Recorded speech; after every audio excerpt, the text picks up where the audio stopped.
People की पतवारी की कहानी। एक गुजरी थी, उसने अपनी बहू से कहा तू दूध दही बेच आ।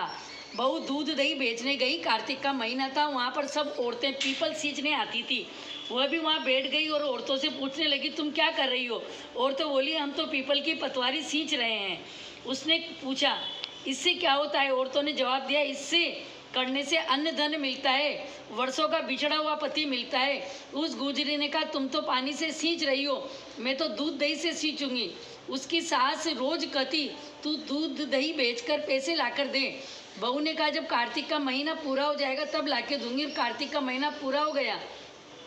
पूनम के दिन गुजरी पीपल पतवारी के पास धारणा मतलब धरना देकर बैठ गई। पीपल ने पूछा कि तू क्यों पड़ी है। उसने कहा मेरी सास दूध दही के पैसे मांग रही है।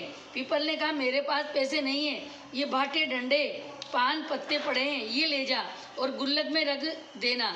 जब सास ने पूछा पैसे लाइए तो गुजरी ने कहा मैंने पैसे गुल्लक में रख दिए। जब सास ने गुल्लक खोल कर देखा तो देखती रह गई, उसमें हीरा मोती जगमगा रहे हैं, पत्तों का धन हो गया। सास बोली बहू तू इतना पैसा कहाँ से लाई है। बहू ने आकर कहा देखा तो बहुत धन पड़ा था। तब गुजरी ने कहा सासू जी मैंने तो 1 महीना दूध दही से पीपल की पतवारी को सींचा था और मैंने उससे धन मांगा था, तो उसने मुझे भाटे डंडे पत्ते दिए तो मैंने गुल्लक में रख दिए और हीरे मोती हो गए। तब सासू ने कहा अब की बार मैं भी पतवारी सींचूंगी। सास दूध दही तो बेच आती और हांडी धोकर पीपल पतवारी में रख आती और बहू से कहती तू मुझसे पैसे मांग। तो बहू ने कहा कभी बहू भी सास से पैसे मांगती है। तो सास बोली तू मुझसे पैसे मांग। तो बहू ने सास से दूध दही के पैसे मांगे। सासू जी पीपल पतवारी के पास जाकर धरना देकर बैठ गई तो पीपल से ने डंडे पत्ते पान बाटे उसे भी दे दिए और कहा इसे गुल्लक में ले जाकर रख देना। जब बहू ने गुल्लक को खोलकर देखा तो उसमें कीड़े और बिलाव चल रहे थे।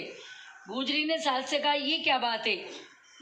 तो सास देखकर बोली पीपल पतवारी ने मुझे तो अनधन दिया, मुझे कीड़े मकोड़े, और तुझे तो अनधन दिया और मुझे कीड़े मकोड़े दिए।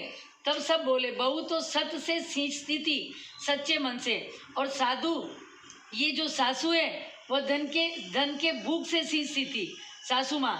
इसलिए ए पतवारी माता जैसे बहू को दिया वैसे सबको देना, और जैसे सासू को दिया वैसा किसी को मत देना, कहने वाले को और उकारा देने वाले को। जय हो।